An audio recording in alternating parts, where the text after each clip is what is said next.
Today, we're covering the truth about Tucson's cost of living. We're going to dive into prices of homes, rental prices, grocery prices. I'm actually going to take you on a tour. We're going to go grocery shopping together today at a local supermarket so you can see what prices are. We'll talk about utilities. We're going to talk about lifestyle expenses. We're covering it all in this video. So if you're planning on relocating, this is definitely one you're going to want to watch so that you know exactly how the cost of living truly is in Tucson, and I think you're going to be surprised. Make sure you stay tuned at the end because I'm going to drop some information from a local's perspective that locals understand from living here, but newcomers often do not. I know that information is going to be helpful so that you can make sure that Tucson's cost of living doesn't get overwhelming and is really an advantage to you. So stay tuned. We're going to jump in. Let's go.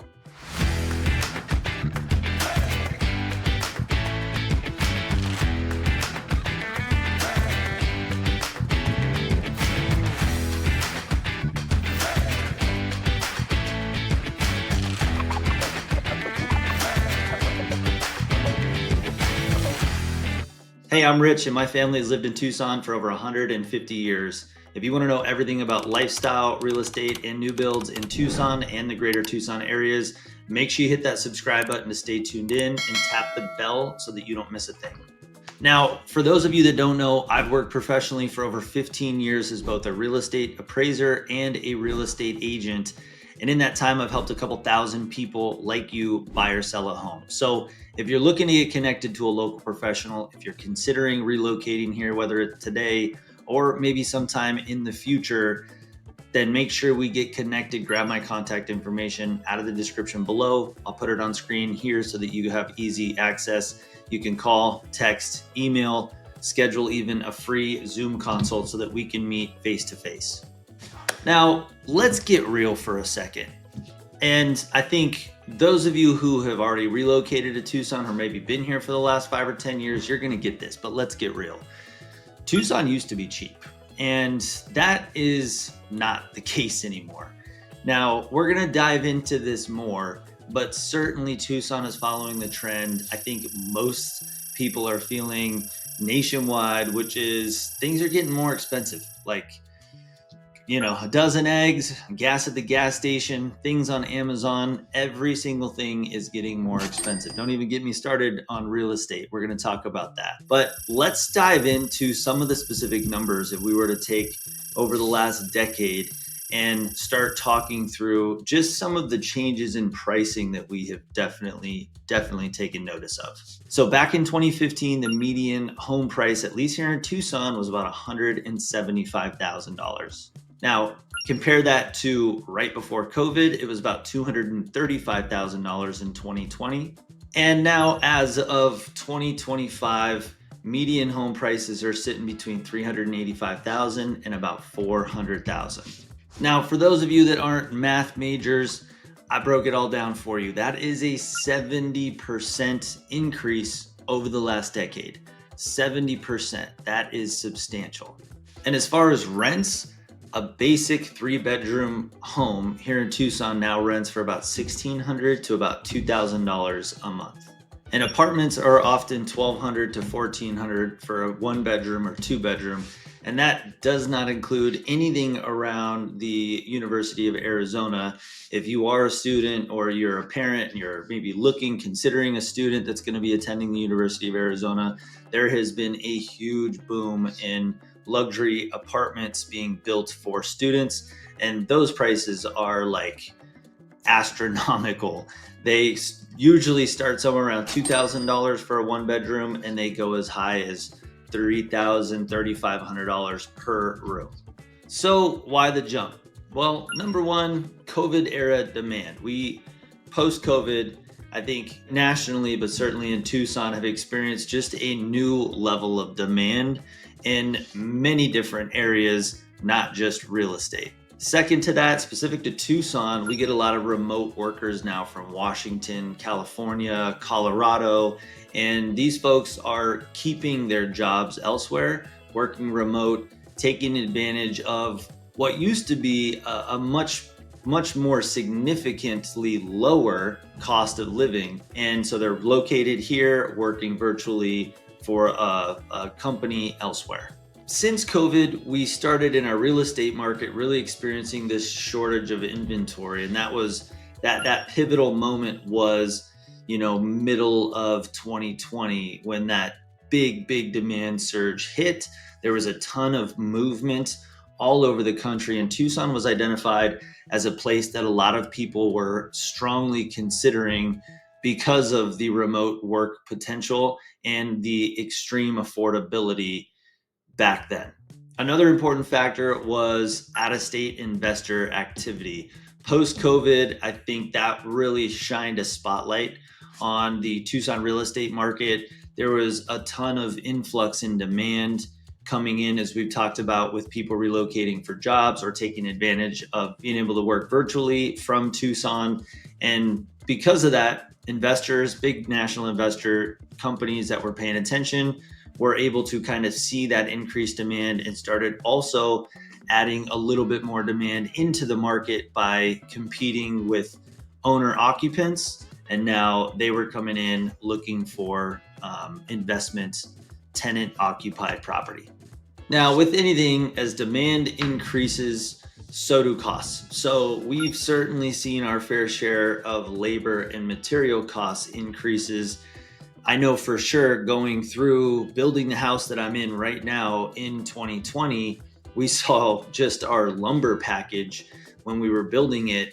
The week that it got delivered, the following week, that same lumber package jumped up in price by like 20%. And it kind of continued going after that. So we barely missed that jump in price, that first big substantial jump because of COVID, but that has just kind of continued in the months and years after. I've seen this work out many times with people relocating from places like California. Just recently working with somebody who relocated from Orange County. They sold a house in Orange County for about 1.1 million, relocated to Tucson, bought a house for about half that. Really, in a lot of ways, they felt like they reaped the benefits of that move from a cost of living perspective, but they were shocked about other aspects of Tucson that I think they had misjudged in terms of cost of living. Now, Tucson is definitely identified as a hotspot for a lot of people in specific major metros. And we're going to break down the major metros that people are moving from, and we're also going to break down how Tucson compares to those. But first, let's talk a little bit about comparing Tucson to the national average. I think when we compare Tucson to the national average, it really kind of puts Tucson in a light similar to so many other places across the US where affordability is still there, but man, it's kind of barely holding on in terms of a lower cost of living. Specifically, housing. Housing is only about 5% lower in Tucson than the national average. When you compare that to, say, a decade ago, we were floating around 20 to 30% lower, which, as you can imagine, was a substantial savings. Utility costs are about 5 to 10% above the average, the national average. Now, a lot of that I would have to imagine is because of the extreme heat in summers that we have. It takes a lot of energy to cool down a house using AC during those summer months, those 3 to 4 months. So you're certainly seeing a spike in utilities there. And I can imagine that that's probably where that 5 to 10% is. Now, in terms of groceries, we are slightly above the average nationally, specifically for things like meat and produce, probably seafood as well. There's not exactly an ocean that's super close to Tucson. We're within 4 to 6 hours away. But again, certain groceries specifically are higher priced, but in general, groceries are slightly higher in average price than the national average. In terms of transportation, we are definitely more expensive. We're about 20% higher than the national average. Now, part of that is probably because our public transportation system isn't great. We have a bus system here in Tucson, which does, I would say mediocre at best. But most of the city is not walkable, which means you're going to have a car. You're going to have insurance. You're going to have gas. You're most likely going to have a car payment. So because of that, the transportation costs are probably a lot higher than other areas or other cities in Tucson or in Arizona or outside of Arizona that are maybe a little bit more walkable in general. Now, when you consider all the most important factors that is broken down, if you go look at Tucson compared to the national average in terms of cost of living, it all breaks down to be about on par with the national average. But there are certainly some things that I highlighted here that are not that impressive. You would think that they would have been, or that they would be, but certainly there's some that are much higher in terms of cost of living compared to national averages as well. Now let's talk about some of the major metros that people are relocating from when they choose Tucson. Now the first is Southern California. Now Southern California is a big one. For people moving from major metros with similar metrics, this is exactly why Tucson is going to seem like a dreamland in terms of cost of living. Let's take Southern California, for instance. Their home prices, we'll just compare. You got about an average of $400,000 for a home in Tucson versus, say, LA, which average price for a home is about $900,000. Let's talk quickly about rent. We'll take about $1,700 a month for rent in Tucson versus about $3,200 for rent in LA. Gas price about $3.80 in Tucson versus $5.20 a gallon in LA. And then here's another one that I don't think a lot of people really consider because they just assume property tax is the same wherever they go. But property taxes are still very low in Tucson, about 0.65% of the value per year versus about 1.2% of the value per year in California. So $1 million house, you're talking about $6,500 a year versus $120,000 a year in California or in LA specifically. Now, again, I think the time of Californians moving to Tucson and saying that it's cheap, I think those times are over. However, I know from experience working with a lot of people relocating that there is a substantial, noticeable difference in cost of living that they can definitely feel. Next, let's take a look at Denver. Again, average price of a home here in Tucson, $400,000. Denver, about $625,000. Utility prices are definitely higher in the summertime compared to Colorado, but in the winter, you have a lot of savings in heating as well. So that probably averages out. Now, Colorado is known for outdoor lifestyle, similar to that of Tucson. You've got a lot of outdoor activities, biking, hiking, cycling, any type of camping, off-roading. You've got all of that in Colorado. You have all of the same stuff readily available and easily available here in Tucson. And I think Tucson offers a higher value per dollar, especially for outdoor lovers. Let's compare even within the same state, Arizona, when we compare to our major metro within the state, Phoenix. Our price, $400,000 for a house, is $80,000 less than the average in Phoenix, just a couple hours north. Phoenix traffic, insurance, and most HOAs are also higher. Tucson offers more space, more peace, and in my personal opinion, a lot more personality than Phoenix.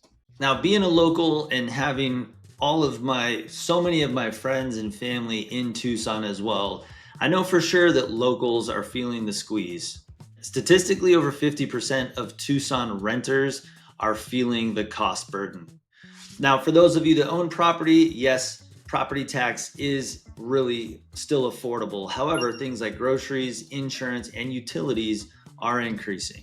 Now, interestingly enough, the median household income in Tucson is about $59,000, which is significantly lower than the national average at $75,000.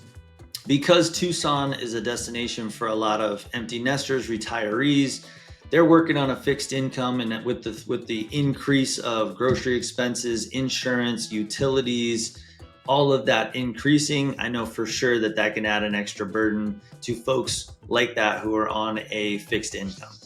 But the truth is that's probably the case anywhere you go. Like I know that that's a problem in Tucson, feeling that locally.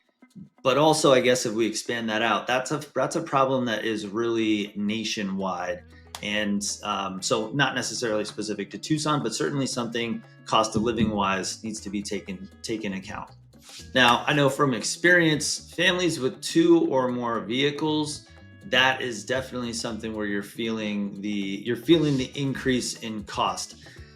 To that point, insurance is going up, gas is going up, maintenance costs are going up. So you have a multiple factor of those expenses now with 2 or more vehicles. The other thing that I was just going to mention for all you parents out there is if you have kids, feeding a kid is like, I mean, extra mouths in the house. It's kind of funny, but like if you've seen any of the memes online, if you have smaller, younger children like toddlers like I do, the amount of fruit, the amount of money that fruit costs, and the amount of money in fruit that you spend on kids. I mean, it's like you got to take out like a second mortgage on your house just to get a couple blueberries and some strawberries for your household nowadays. It definitely feels like that sometimes. And God forbid, you see your toddler grab a handful of blueberries and throw them on the ground. It's like you're looking at like $20 bills on the ground. Might be an extreme example, but sometimes that is exactly what it feels like, especially when you go to the supermarket and you see the prices of eggs and blueberries and bread. To that point, I do want to show you real quick. So Fry's Food and Drug, it's one of our main supermarkets here in Tucson. So I'll walk you through just a couple prices you can compare to wherever you're at. But avocados, gotta have avocados, got 99 cents to 250. Looks like there's medium versus large. That's quite a jump, right? I don't know if one's organic or one's not. Bananas, $1.24 a bunch. What do we got? Oranges.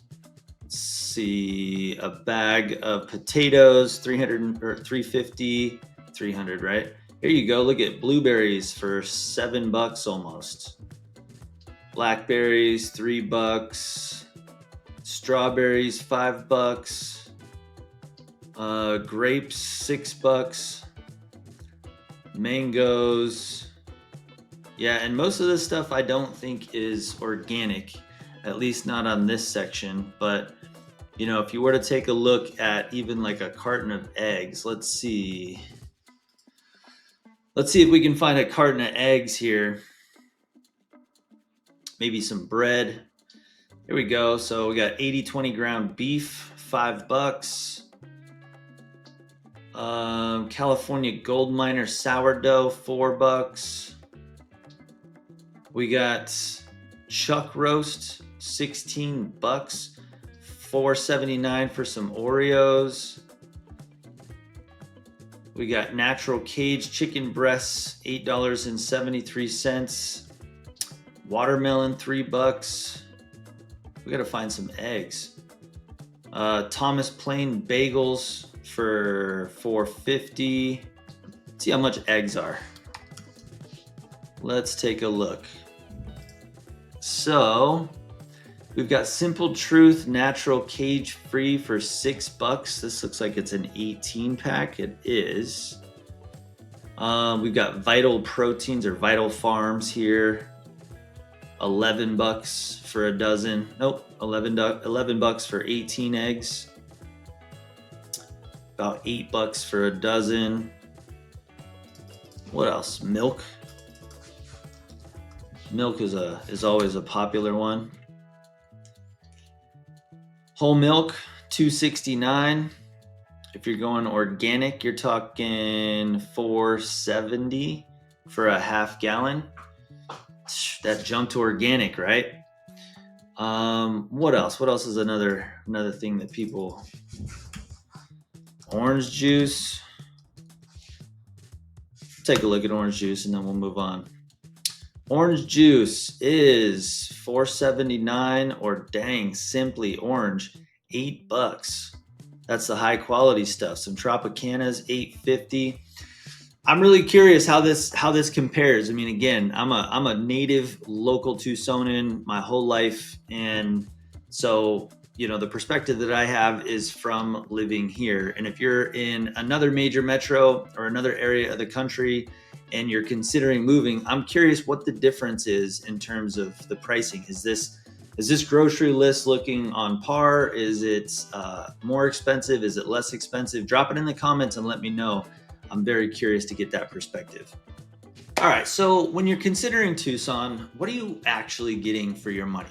And how do you know it's actually worth it? Well, let's break it down. If you're moving from a major metro, you are almost certainly going to benefit from a significantly lower home price. Another major factor why people end up loving Tucson when they come visit to test the waters to see if this is a good place for them is the mild winters, the incredible natural landscape that is great for hiking and outdoor lifestyle, and national parks. Depending on where you're moving from, if you're used to tornadoes, torrential downpours, well, there's a caveat to that with monsoon seasons, but it's limited. Any type of natural disasters, anything like that, you will be pleasantly surprised with Tucson because we really have very little of that. The closest thing that we have to that is our monsoon seasons, which, as long as you're buying a property that is not in a floodplain,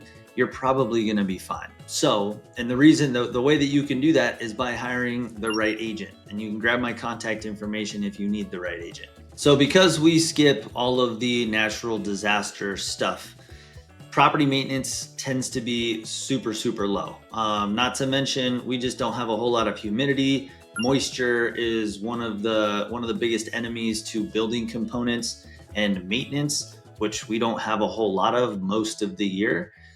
So property maintenance is really, really low. Pairing that with low property tax, that is a big affordability mark for Tucson. Now, I've mentioned this in several of my videos, but UNESCO named us the first city of gastronomy, meaning that we are a hub for foodies. If you like food, you like to explore different types of cuisine, different types of dining experiences, Tucson is a home for you that you're really, really going to enjoy. And honestly, I think it's why a lot of people who are looking for a second home, a full-time home, or they're moving back from somewhere to Tucson, that is usually one of the things that they hold near and dear to their heart, and they really, really appreciate about it. Now, with anything, there's a flip side to the coin. There is always, always, always trade-offs. The first one is there's going to be limited job opportunities locally in Tucson. I think that's why we've seen so many people relocate to Tucson with 1 or 2 virtual jobs that they are located in Tucson and working for a company located elsewhere. Another trade-off is going to be the dust, the heat, and the monsoons. Although the monsoons, if you're a desert dweller or you're not used to rain, or if you haven't witnessed a lightning storm in Tucson, you might actually be in for a treat, and those might quickly become some of your favorite things about Tucson. Now, if you're a fan of water, I'm sorry, I totally feel your pain there. We don't have any lakes. We don't have any major water recreation. We don't even have any major water parks, to be honest with you, which is a huge missed opportunity. For sure. So if those 3 things are really important to you, then Tucson might be a great hub. And if you're relocating, maybe this is a second home, could be a great home in the winter time, and then summertime could be enjoyed maybe closer to a body of water. Now, lastly, with most cities, there are older parts of the city with older infrastructure. Tucson certainly has that, especially in Midtown and Central Tucson. One of the trade-offs is going to be you're going to get some older infrastructure. Some of it is cute and historic, and it adds character, and then some of it is just looks like old buildings in a city. And so that is very similar to most cities and something that you will also find in Tucson. Now, breaking down this list, I really feel that you're getting a lifestyle affordability in Tucson and not as much anymore a cost affordability. Now, like I mentioned from the beginning of the video, I'm going to share with you something that locals realize and newcomers often overlook it unless they have the right advice. So I'm going to share this advice with you 100% free. Tucson is no longer cheap. However, if you know what to do and how to navigate Tucson on your move, then it definitely can provide some significant savings in terms of cost of living. And the first is going to be where you choose to live. There are areas of Tucson that give you a much higher return on investment or even a return on lifestyle based on what you're willing to pay. And much of those areas are in the suburbs surrounding Tucson. There are definitely pockets within Tucson, even some of the higher demand areas that you can really take advantage of, that areas that still give you all of the benefits and all of the lifestyle that you're looking for. But if you know specifically which areas to look at and what type of properties to consider, that can definitely open up some opportunities that you probably wouldn't find otherwise. So make sure you buy smart. Suburbs like Gladden Farms, Vale, Rancho Sarita, those are examples of a couple areas on the outskirts of Tucson where buyers are getting a ton of value right now. If you're considering a move and you have an opportunity to work remotely, absolutely. That is probably a huge advantage that you will have because of Tucson's limited job market. If you can keep your job elsewhere, work remote, and then take advantage of the lifestyle benefits that Tucson gives you, along with some of the cost savings, then that is a perfect pairing. And then lastly, you got to understand the seasonal costs. In the wintertime, you're definitely going to benefit from savings, especially if you're moving from an area that is cold or colder than Tucson, which a lot of areas are because it's relatively hot, especially in the summertime, it's relatively hot. And in the wintertime, you need to plan accordingly that you're going to have a much higher electric bill. It could be $400, $500, $600 a month, depending on how cold you like your house and how big the house is. So if you're strategic, Tucson, I think, is still absolutely, in my humble opinion, hands down, one of the best opportunities on the western part of the US. And from a lifestyle perspective and a lifestyle affordability perspective, and if you're an outdoors lover and food lover, I don't know that there's a better destination than Tucson to consider. So drop it in the comments. I'm really curious to hear from you. Based on the affordability conversation, the cost of living, going grocery shopping with me, let me know whether you're seeing the affordability here in Tucson. And if there are any questions that I didn't answer in this, drop it in the comments. I personally will respond to it. Lastly, if you're thinking about making a move to Tucson and you want to make sure that it's a financially smart move, you want to talk to a local expert to help pair where you're moving from and that affordability with what's going on in Tucson, make sure you grab my contact information out of the description so that we can get connected. Thank you so much for watching this video. Do me a favor and hit that thumbs up. And until next time, I hope to see you around the neighborhood.